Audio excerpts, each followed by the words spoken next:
Hi అండి, అందరూ ఎలా ఉన్నారు? ఇవాళ మన వీడియోలో చామదుంపల పులుసు చేసి చూపిస్తాను. చాలామంది జిగురుగా ఉంటుందని చామదుంపలు తినడానికి ఇష్టపడరు. కానీ మోకాళ్ళలో గుజ్జు అరిగిపోకుండా కాపాడే ఔషధంలా పనిచేస్తుందండి. అంతేకాకుండా ఈ వర్షాకాలంలో వేడివేడి అన్నంతో ఇలాంటి పులుసు కలుపుకొని తింటే నోటికి ఎంతో రుచిగా ఉంటుంది. జీర్ణ వ్యవస్థ కూడా బాగా పనిచేస్తుంది. మరెందుకు ఆలస్యం, రెసిపీ చూసేద్దామా? ముందుగా ఒక కడాయిలో 1 టేబుల్ స్పూన్ నూనె వేసుకొని ఆవాలు, జీలకర్ర, ఎండుమిరపకాయ ముక్కలు వేసుకొని వేయించుకొని 1/4 టీ స్పూన్ ఇంగువ కూడా వేసుకోవాలి. పోపు వేగాక చిన్న ముక్కలుగా కట్ చేసుకున్న వెల్లుల్లి, సన్నగా తరిగిన పచ్చిమిర్చి, కరివేపాకు వేసి వేగనివ్వాలి.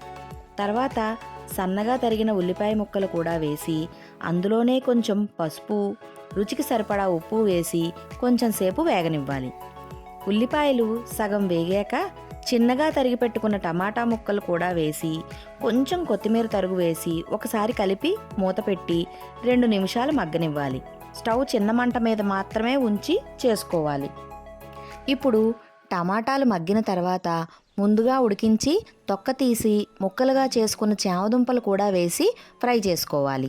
1 నిమిషం పాటు మూత పెట్టి మగ్గనిచ్చి చింతపండు పులుసు వేసి 1 గ్లాసు నీళ్లు కూడా వేసి మరొకసారి కలిపి పులుసుని మరగనివ్వాలి.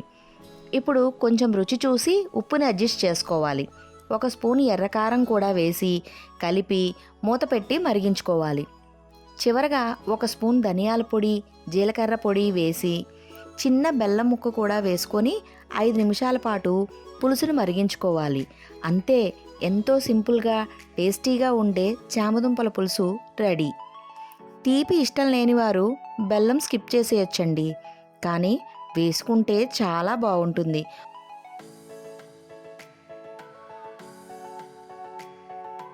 ఈ వేడివేడి పులుసుని అన్నంతో కానీ చపాతీతో కానీ నేనైతే దోశలతో కూడా తింటానండి. ఎంతో బాగుంటుంది. ఒకసారి మీరందరూ కూడా ట్రై చేసి ఎలా ఉందో నాతో కామెంట్ సెక్షన్లో షేర్ చేయండి. Thank you.